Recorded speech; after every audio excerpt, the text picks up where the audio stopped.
Hello, everyone. My name is Joanna Palacios. This is my final project for HR management applications. Today, we'll be talking about HR strategic plan, the fusion of T-Mobile and Sprint, now part of T-Mobile. So, my introduction and hypothesis. So, my project is focusing on the acquisition merger of Sprint by T-Mobile by using Anderson's four targets of M&A integration. That's merger and acquisition integration. I wanted to illustrate how this model and other research may have been used to make a successful acquisition and merger of these two organizations using a strategic plan to create the cultural shifts needed. My hypothesis is that the four targets of M&A integration model focuses on people factors that lower employee anxiety, help with any mass turnovers, and reduce difficulties for customer satisfaction reports. All right, for my methodology, I used a qualitative research approach. I gathered peer-reviewed studies on M&A change management, applied Anderson's four targets framework from our textbook, and reviewed real-world T-Mobile and Sprint integration data to reach my conclusions. Now, getting into the history and culture of Sprint.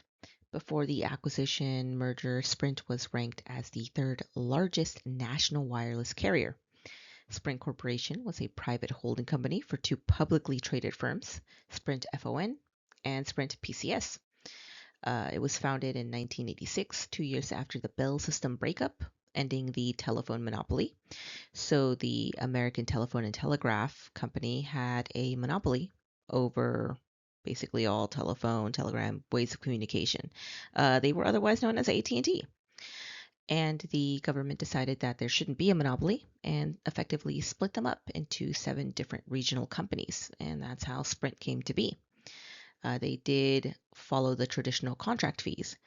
So you would have a contract, and until that contract ends, then so would your service.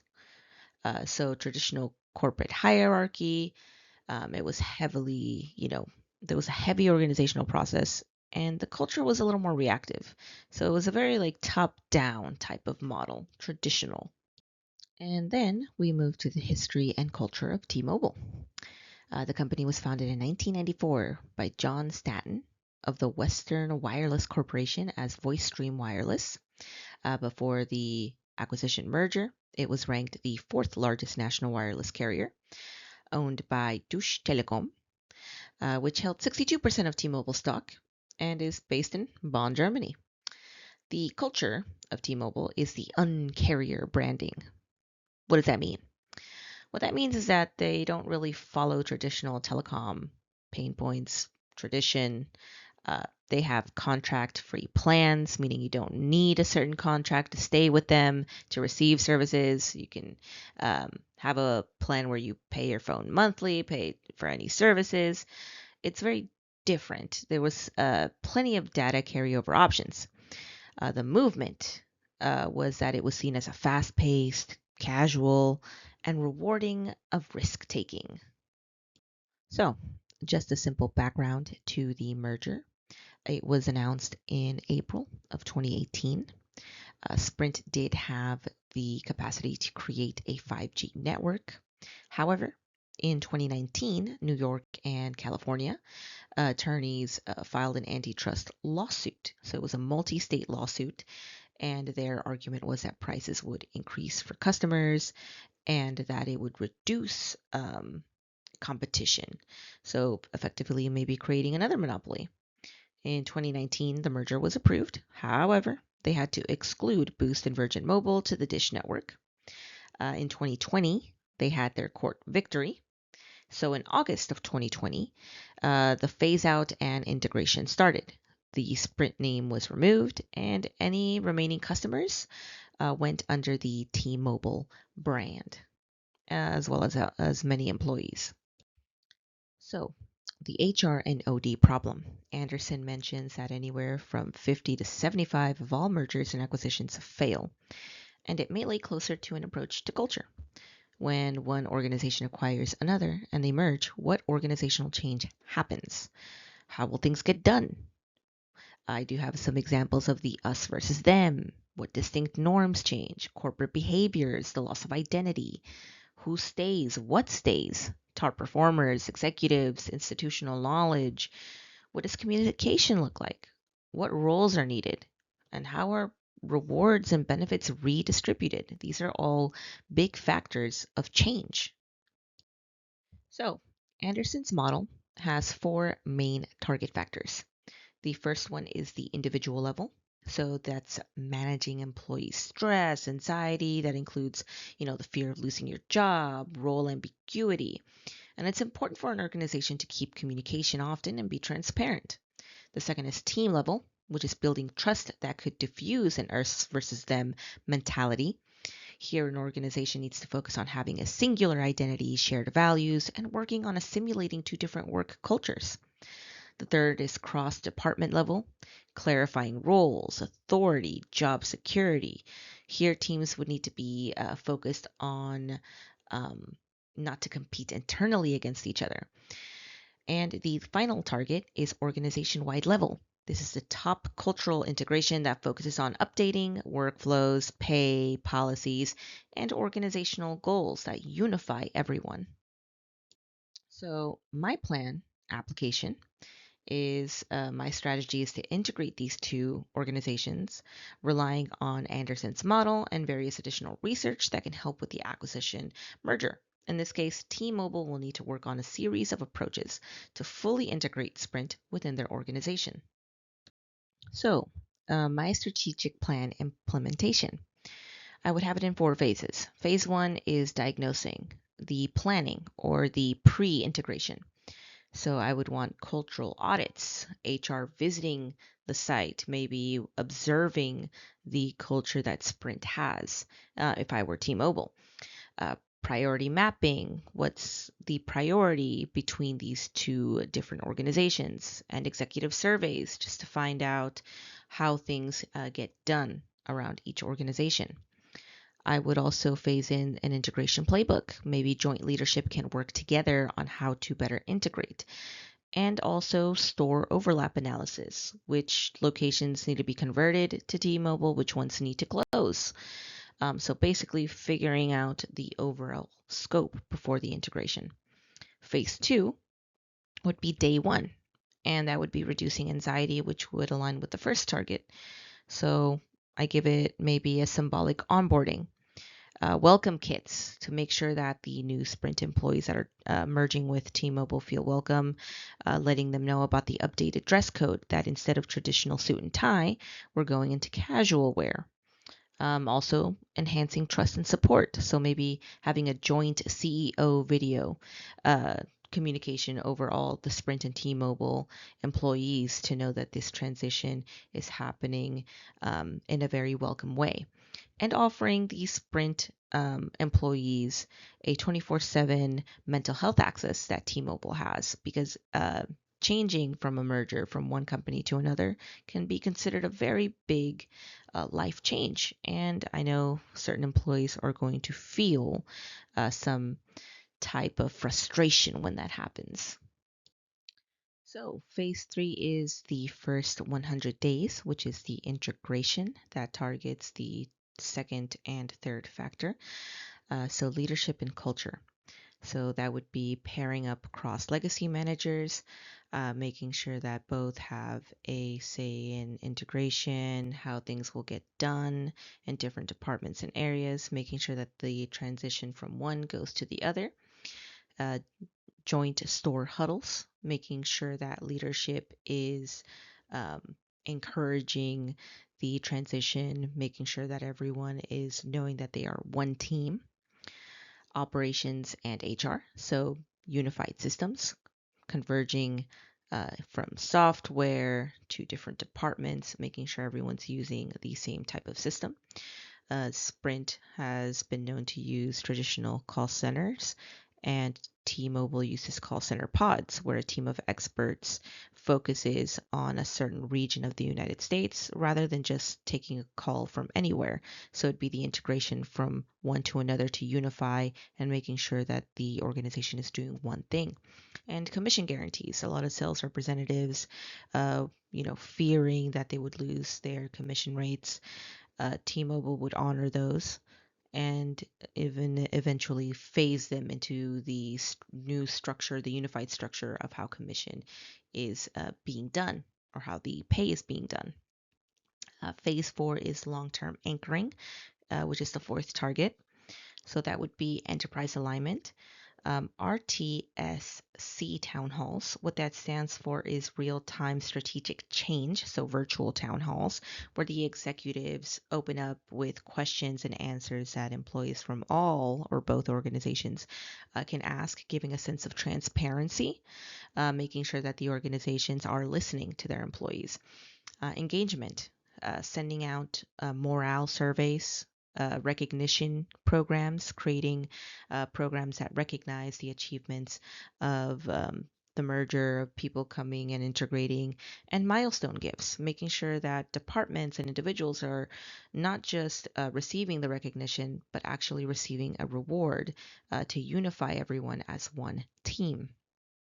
And if we want to get a little more detailed, which I do, the individual would look like this. We mitigate employee anxiety. We have onboarding welcomes. We expand benefits to include employee support, leadership and transparency of communication.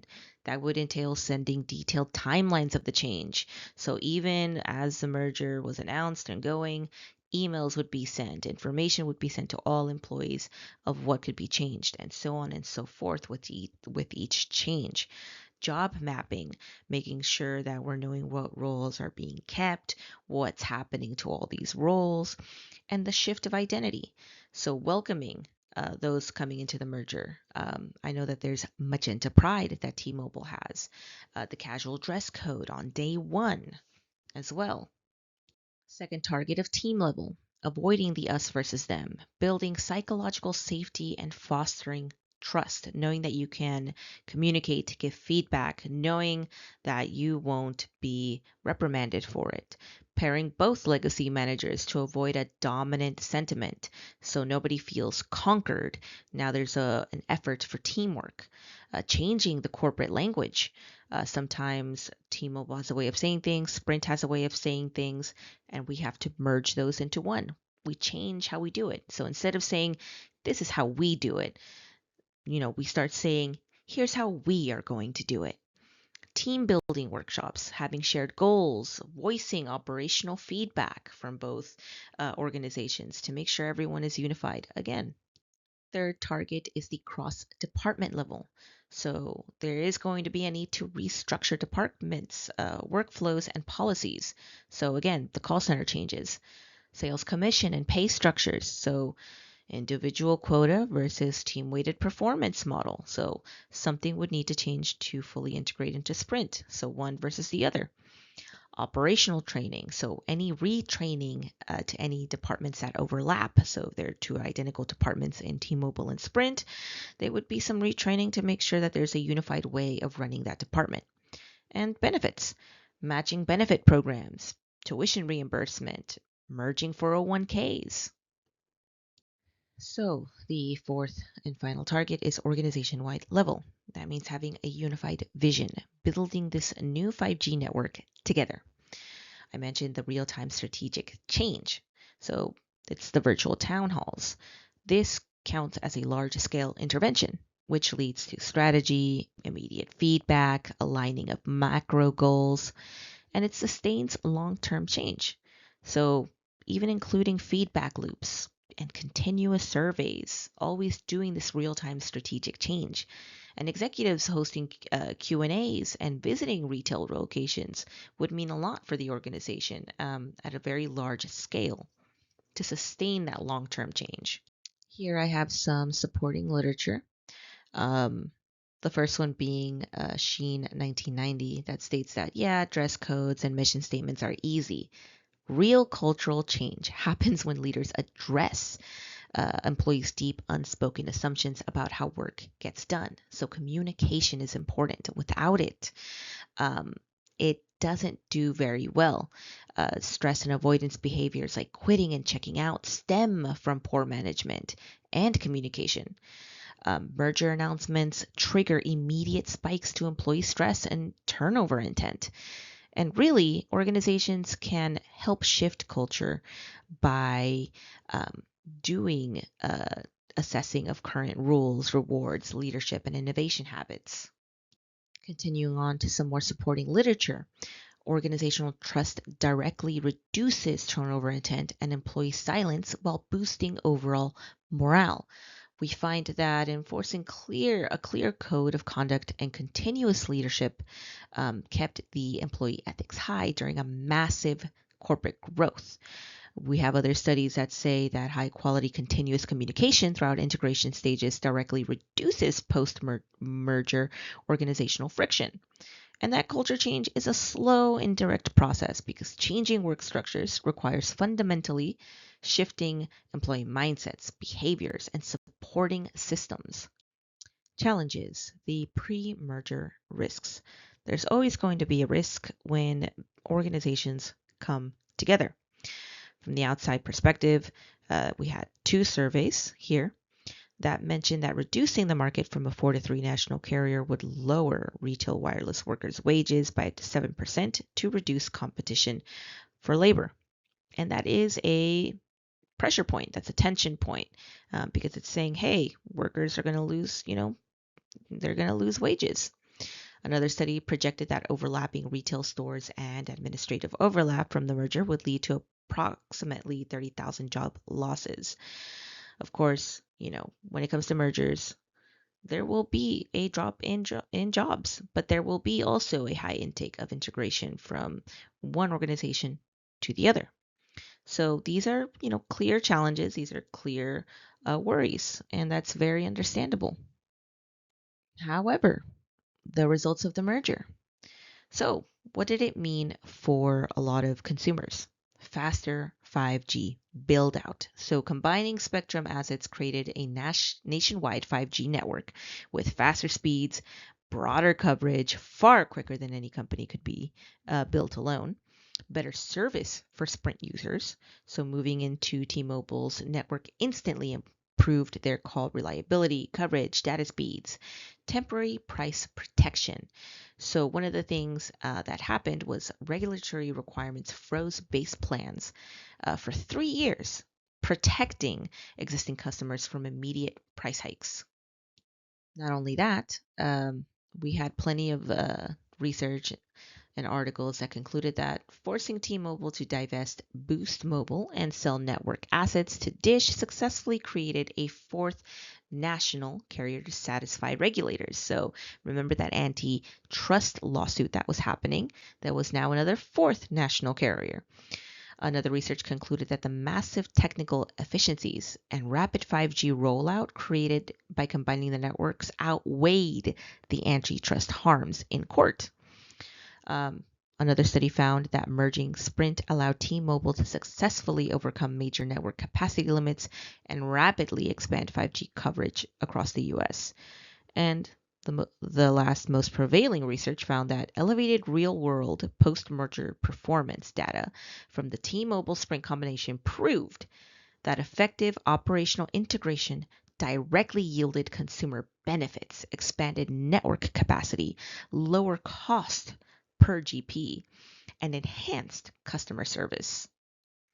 So, the conclusion and implication. The data research supports my hypothesis in that placing people first using Anderson's four targets model successfully reduces merger stress, protects workforce retention, and maintains customer satisfaction. As academic research proves, M&A anxiety is caused by unmanaged uncertainty rather than the merger itself. By using transparent communication on day one, pairing cross legacy store leaders, unifying HR systems, and maintaining open leadership town halls, T-Mobile effectively addressed every level of the organization. Ultimately, post-merger network and market studies confirm that prioritizing human-centered organization development directly enables smooth operational integration and long-term commercial success, which is why T-Mobile still exists. If this merger was a failure, it would have broken a long time ago. But here they are, stronger than ever. So that is a success. So, for my recommendations, based on the T-Mobile and Sprint merger, OD practitioners should use Anderson's four targets as a proactive roadmap by securing pay at the individual level, pairing leaders at the team level, aligning HR systems quickly, and keeping communication open across the whole organization. Leaders can turn merger stress into long term success.